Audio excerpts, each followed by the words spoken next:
When our grandmother died, the house seemed to shrink.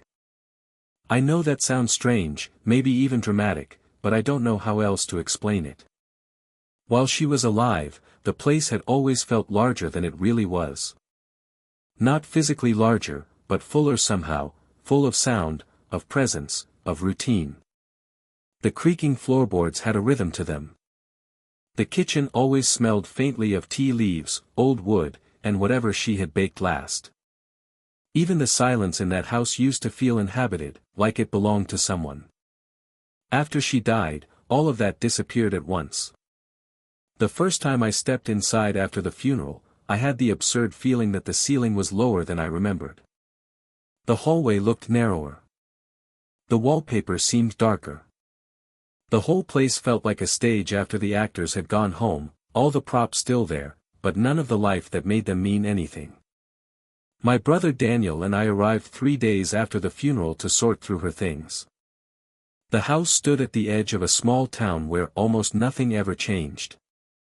It sat near the woods, set back from the road behind an overgrown hedge and a rusted gate that had to be lifted slightly before it would swing open. The paint on the exterior had once been deep green, but years of wind and winters had faded it into something closer to gray. There was a sagging porch, 2 upstairs windows under the eaves, and a narrow gravel path that led around back to the shed. We had both spent part of our childhood there. Summer weekends. Christmases. A few long afternoons after school when our mother worked late and Grandma watched us. The house was stitched into so many of my earliest memories that I couldn't separate it from family itself. I remembered sitting at the kitchen table coloring while Grandma peeled apples. I remembered Daniel daring me to touch the attic ladder even though we had both been warned not to. I remembered rain against the windows and the old radio in the living room playing softly in the evening. And I remembered, very clearly, that there were parts of that house that were never meant to be touched. After the funeral, Mom had asked if we could handle clearing it out. She couldn't do it herself. That much was obvious. She had spent the entire service holding herself together by force, the kind of rigid composure that means a person is only one breath away from collapsing. She told us to keep anything important, box up the documents, separate what might be sold from what should be thrown away, and let her know if we found any old family photographs. Take your time, she said. But the truth was, none of us wanted to take our time. We wanted it done. We wanted the practical work finished before grief had time to become something slower and heavier. So Daniel and I drove down together on a cold Thursday morning in late October, with coffee in paper cups and a list of things we thought needed doing. By the end of the first hour, we realized we had badly underestimated what it meant to empty the life of someone who had lived in one place for nearly 60 years. Grandma had kept everything. Not in the hoarder sense, the house wasn't dirty, and nothing was piled up in unstable towers, but in the way some older people preserve the past because throwing things away feels too close to erasing it. Every drawer held decades. Rubber-banded letters, old church bulletins, expired coupons, costume jewelry, hand towels embroidered with initials no one could identify. There were coffee tins filled with buttons, recipe cards stained brown with age, boxes of photographs without dates or names. Closets were packed with blankets, coats, sewing supplies, old jars, Christmas ornaments wrapped in newspaper from years before I was born. By the second day, I already felt as though we were excavating a person rather than cleaning a house. There were small discoveries everywhere. A faded photograph of our mother at 8 years old, standing in the snow with a sled. A school report card tucked into a cookbook. A stack of birthday cards tied with ribbon. An envelope of black and white pictures from before Grandma was married, when she still had the face of a young woman no one in my generation had ever known. Daniel handled things differently than I did. He worked fast, practically, making piles, labeling boxes, opening cabinets with the ruthless energy of someone trying not to think too much. I moved slower. I kept getting caught on details. A handwritten note in the margin of a recipe. A tiny ceramic cat on a windowsill. A scarf that still smelled faintly of the perfume Grandma had worn for as long as I could remember. By afternoon, we moved into the back bedroom. That room had always felt wrong to me. Even as a child, I had sensed that it was different from the rest of the house. Not haunted or threatening exactly, just guarded. Grandma kept the door closed more often than not. The room was clean, ordinary, and never locked, but there was an invisible boundary around it. Children notice boundaries long before they understand them. I remembered one summer afternoon, Daniel and I must have been 9 and 11, chasing each other through the hallway with paper airplanes. Mine had sailed through the doorway into that room and landed under the bed. I had barely taken 2 steps inside before Grandma appeared behind me, sharper than I had ever seen her. "Out," she said. Not loudly. That was the unnerving part. Quietly. Instantly. A tone that made it clear she was not asking. I had backed out without the airplane. Later that evening she gave it back to me, folded neatly and placed beside my plate at dinner, as if nothing unusual had happened. She never explained why that room mattered. And because she never explained, our mother never did either.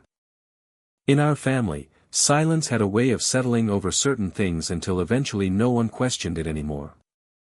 The back bedroom looked small and stale when we entered it that day. An iron bed sat against one wall with a faded quilt folded at the foot. There was an old wardrobe opposite it, a dresser with a cloudy mirror, and a wall clock stopped permanently at 3:12. Dust lay over everything in a thin gray film. The curtains were drawn halfway, muting the afternoon light. Daniel started opening drawers. I stood still for a moment, letting my eyes adjust, and that was when I noticed it. The wall behind the wardrobe looked too long. It sounds ridiculous now, like the kind of thing you would never trust as the beginning of anything important. But once I saw it, I couldn't unsee it. The proportions of the room were wrong. Not dramatically wrong, just slightly, quietly off. The kind of wrong your brain resists at first because it's easier to assume you're mistaken. I stepped back into the hallway and looked at the room from the doorway. Then I walked outside and traced the line of the exterior wall with my eyes. Back inside, I measured the distance between the window and the corner. Then I measured it again. "Daniel," I said. "Come here." He was kneeling by the dresser with a stack of yellowed linens in his hands. "What? This room is too small." He stared at me. I could tell he thought I was overtired or being sentimental in some irrational way grief tends to produce. But when I pointed it out, really showed him, his expression changed. We got a tape measure from the kitchen drawer and started checking. Outer wall. Inner wall. Hallway width. Adjacent room width. Length from the front of the house to the back. We measured twice, then a third time because the first result seemed impossible. There was nearly 6 feet of unaccounted for space sealed somewhere between the back bedroom and the exterior wall. I remember the exact feeling that moved through me then. Not fear. Not yet. Something stranger than fear, the disorienting sense that the house had just broken a rule I hadn't realized I depended on. Houses aren't supposed to contain impossible spaces. Childhood homes least of all. They are supposed to be fixed, knowable things. "Maybe there used to be a closet," Daniel said. 6 feet wide. He frowned and checked the measurements again. "It doesn't make sense." No, it didn't. And then something else came back to me. Not a memory exactly, more like a pattern surfacing from years of things I'd never connected. Grandma never allowed anything against that wall except the wardrobe. If toys hit it, she reacted. If we leaned broom handles there, she moved them. Once, when my mother suggested rearranging the room, Grandma refused so abruptly that they ended up arguing in the kitchen afterward. At the time it had seemed like stubbornness. Now it felt deliberate. Together, Daniel and I pulled the wardrobe away from the wall.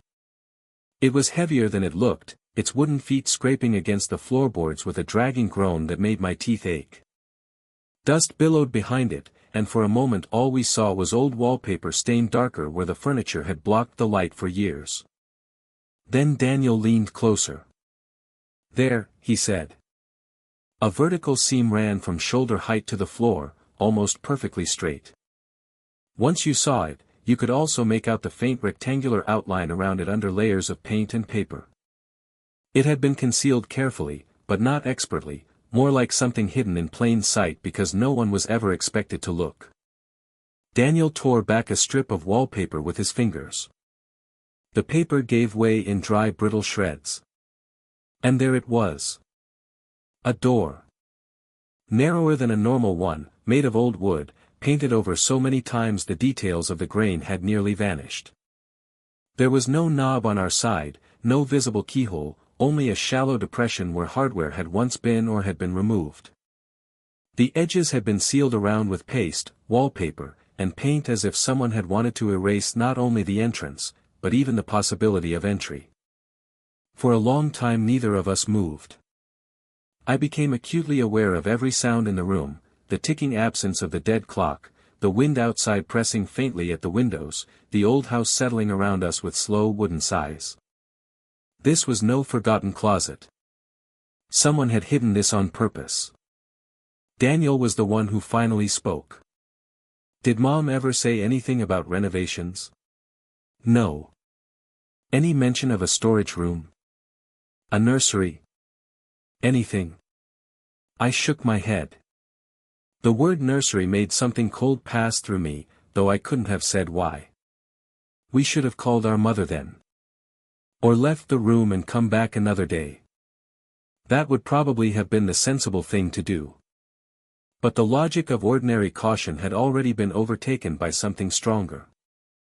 Once a hidden door exists in your childhood home, there is no world in which you walk away from it and sleep normally. Daniel went to the shed and came back with a pry bar and a flashlight. I remember feeling suddenly ridiculous standing there in my coat, in daylight, in my grandmother's quiet little house, while my brother wedged metal into the frame of a secret door like we were inside someone else's story. The seal around the edges cracked first. Then the wood gave with a long splintering groan. A smell slipped out immediately, dust, damp paper, stale air trapped too long, and beneath it something medicinal, like the faint ghost of antiseptic. Daniel pushed the door inward. The beam of the flashlight cut through a cloud of disturbed dust. The room behind it was tiny. Windowless. Maybe 6 feet by 6 feet. I felt the world go strangely silent around me. It wasn't empty. Against the far wall stood a child's narrow bed with a wool blanket still folded over one corner. Beside it was a wooden chair, small enough to make the room feel even more cramped. A chest of drawers sat under the bare bulb hanging from the ceiling. 3 cardboard boxes were stacked in one corner, collapsed slightly with age. The wallpaper was printed with pale blue flowers, now faded nearly colorless. Everything in the room looked abandoned, but not random. Not like storage. More like a life interrupted and then sealed away. On the wall next to the bed, there were scratches. Not deep gouges. Just repeated marks at hand height. Small, uneven, disturbingly human. Daniel whispered something under his breath that I didn't catch. I stepped closer to the bed. The blanket was child-sized, hand-knit, soft with wear. On the pillow lay a tiny hair ribbon, yellowed with age. There was a porcelain doll on the floor beneath the chair, one arm missing, one blue-painted eye clouded with dust. I turned to the dresser. A black and white photograph sat in a tarnished frame. Our grandmother, young, maybe in her 20s, stood stiffly beside a little girl of about 5. The child had dark hair cut blunt at the shoulders and an expression I couldn't read. She wasn't smiling. Neither was Grandma. But what struck me most was the way Grandma's hand rested on the girl's shoulder. Protective, yes, but tense. Not natural. As if she were holding herself in place. "It's not Mom," I said. Daniel didn't answer. He was staring at the same thing I was. Because it wasn't our mother. And there was no other child in any family story we had ever been told. The first box contained clothes. Small dresses. Socks rolled in pairs. Shoes with worn soles. A tiny sweater mended at both elbows. A child's picture book. A wooden puzzle missing pieces. The ordinary, intimate inventory of a young life. The second box was full of letters, tied in bundles with string. The third held medical records. That was the point at which the feeling in the room changed from shock to something worse. Something organized. Something that had shape. Daniel picked up the first bundle of letters and handed them to me. The paper crackled in my fingers. The top envelope had our grandmother's full name written in careful blue ink. Several were postmarked from the county hospital. Others had no return address at all. Some were opened. Some never had been. I unfolded the first letter slowly. It was from a doctor. Formal. Clinical. Sympathetic in the detached way official sympathy often is. It referred to a child by name, Eleanor, and described episodes of distress, limited speech, heightened sensitivity, and difficulty integrating into ordinary schooling. It recommended continued observation and discussed the possibility of long-term institutional care. I stared at the name. Eleanor. The little girl in the photograph had a name. And Grandma had never spoken it. Not once. I read the rest standing in that airless room while Daniel sorted through the medical papers on the floor. The letters spanned years. They traced a private history more devastating because it had been hidden so completely. Grandma had another daughter before our mother was born. A daughter with severe developmental and behavioral difficulties. A daughter she had kept at home, hidden from neighbors, relatives, almost everyone. The older the girl became, the more strained the language in the letters grew. Doctors urged treatment. A local priest wrote delicately about God's difficult burdens. One unsigned note mentioned that people in town are beginning to notice. I sat down on the small chair because my knees no longer felt steady. Some of the letters were from Grandma herself, drafts never sent or perhaps copies she had kept. Her handwriting was neat at first. She wrote that Eleanor hated loud noises, refused certain foods, panicked when strangers entered rooms, and sometimes cried for hours at the door. She insisted her daughter recognized her voice. She insisted there were good days. She insisted she could manage. Then the tone shifted. There were mentions of exhaustion. Of broken sleep. Of bruised wrists from trying to restrain an episode. Of neighbors asking why they never saw the child outside. Of her husband growing impatient. Of shame, not stated directly, but everywhere between the lines. One letter, which looked like it had been written in the middle of the night, simply said, "I know what people think children like her are. I know what they say when they think I cannot hear. But she is not a punishment. She is my daughter." I had to stop reading after that. Daniel found the journal in the bottom drawer of the dresser. It was bound in blue cloth and tied shut with a faded ribbon. Inside were short entries, almost all practical. What Eleanor ate, when she slept, what frightened her, whether she had screamed, whether she had calmed. But every so often, something bled through the restraint of record-keeping and became heartbreak. She laughed today when the rain hit the window. She touched my face and would not let go. Would not eat unless I sat on the floor beside her. Then, much later. She is stronger now, and I cannot always hold her. And then the final page. I still remember the exact words. Today she cried at the door again and called for her mother. I sat on the other side of the wall and cried too, but I did not open it. No date after that. No explanation. Nothing.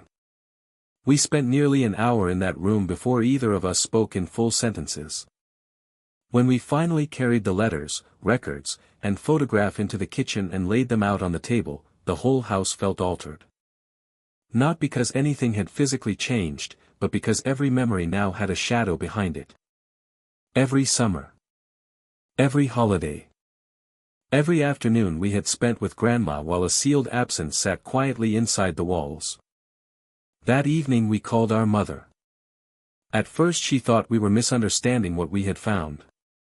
Then she thought maybe Eleanor had been some cousin, some foster child, some family relation we had mistaken for a daughter. But when we read her the letters, when Daniel texted her a picture of the photograph, she went silent in a way I had never heard before. "I'm coming tomorrow," she finally said. When Mom arrived the next morning, she looked as though she hadn't slept at all. She read the letters one by one at the kitchen table with both hands wrapped around a mug of untouched tea. Her face changed slowly while she read, confusion first, then disbelief, then something deeper and harder to look at. When she reached the line about the child calling for her mother from behind the door, she set the page down and covered her mouth. "She never told me," Mom said. "Not to us.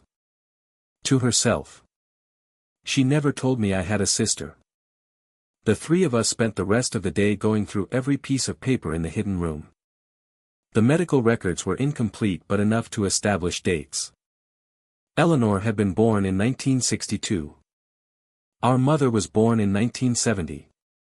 Which meant that for the first 8 years of Mom's life, or at least some part of them, Eleanor was either still in the house or still close enough in time that the silence around her had to be maintained deliberately. That realization unsettled me almost as much as the room itself. How do you erase a child from a family and keep erasing her decade after decade? You do it with shame. With fear. With the strange cruelty of social respectability. With the kind of silence that gets passed down so seamlessly no one even notices it's there. One unsigned letter, folded separately from the rest, seemed to mark the turning point. It read, "This cannot continue. The neighbors are already asking questions. If this becomes known, it will destroy what is left of this family. Tomorrow they are taking her. In time you will understand that this is mercy. Mercy." I hated that word the moment I read it. Mom thought the note might have been written by our grandfather, though she wasn't certain. She remembered him only vaguely, stern, distant, dead before either Daniel or I were old enough to know him. She said Grandma almost never spoke of him either, which suddenly seemed less like grief and more like another carefully maintained omission. We began searching records the following week. What started as curiosity quickly became obligation. Once you know someone existed, once you know she lived and was hidden and removed, you can't bear to let her vanish a second time. Daniel handled the bureaucratic side. He made calls, filed requests, tracked county archives, hospital references, and institutional registries. I went through local historical records, old newspapers, church logs, cemetery listings. Mom searched through Grandma's remaining boxes for anything with names, addresses, dates. The process took nearly 2 months. Most records from that era were incomplete. Some had been lost. Some had been destroyed. A lot of institutions had changed names, merged, shut down, or moved. We hit dead ends constantly. Sometimes I wondered if we were chasing a person the world had already finished forgetting. Then Daniel called me one Tuesday afternoon and said, very quietly, "I found her. Not alive. A record. Eleanor Mason.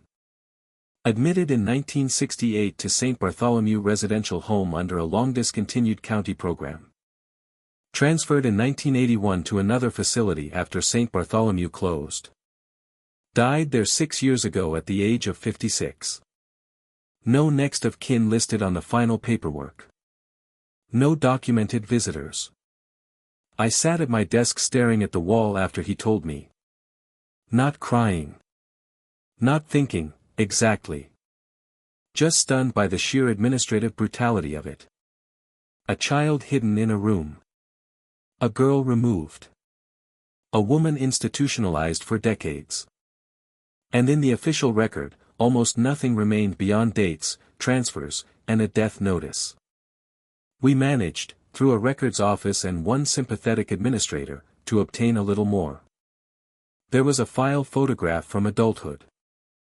I almost wish we had never seen it, but I'm also grateful we did. She had our family's face. Older, heavier, worn by medication and time, but unmistakable. The line of the jaw. The shape of the eyes. Something in the mouth that looked like grandma, or maybe our mother, depending on which angle you saw first. Mom cried when she saw it. Really cried. Not the controlled tears of the funeral, but the kind that leave a person defenseless. She was real, she kept saying. As if that were the part she still needed proof of. There was one final detail that broke me more than anything else. In a notation from the second facility, a nurse had written years earlier that Eleanor responded positively to music and to humming, and that she became calm when older women held her hand.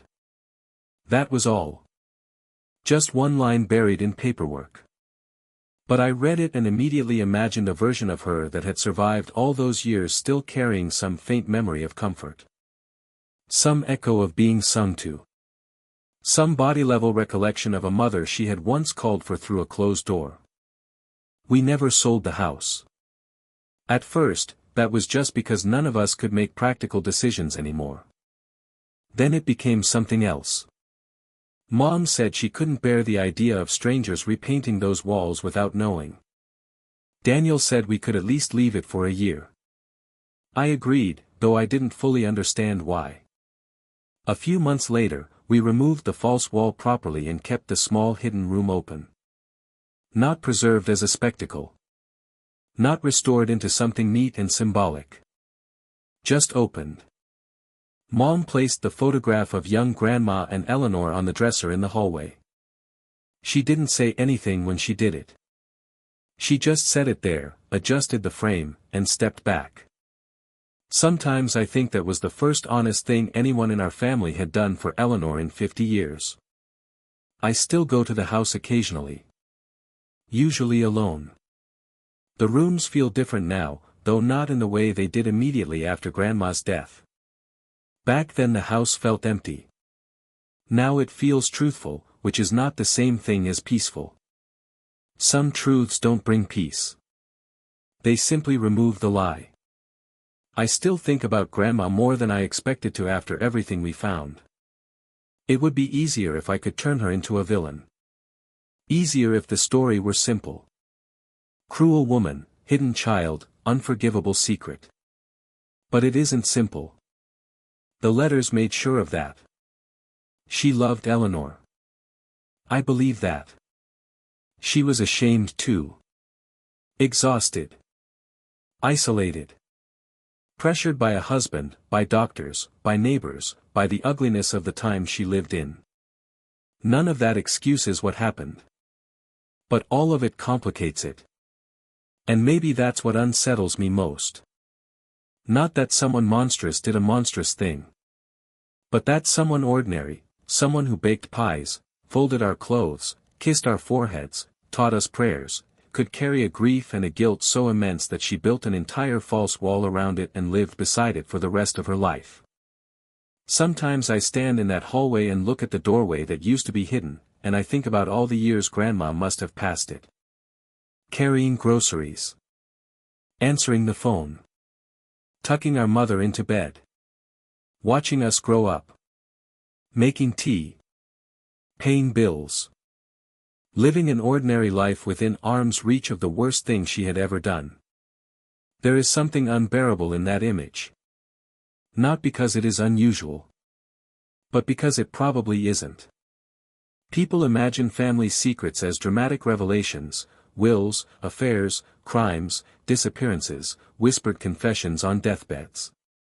But more often, I think, they live in architecture. In habits. In the room no one enters. In the subject no one raises. In the slight tension around a question children learn not to ask. The darkest things are often hidden in ways so mundane they become invisible. A wardrobe that is never moved. A wall no one touches. A name never spoken. A door painted over until even memory forgets the shape of it. And maybe that is what still stays with me more than the room itself. Not the boxes. Not the letters. Not even the knowledge that I had an aunt I was never told existed. It's the thought of a little girl crying for her mother through a closed door while the person on the other side sat there listening and did nothing.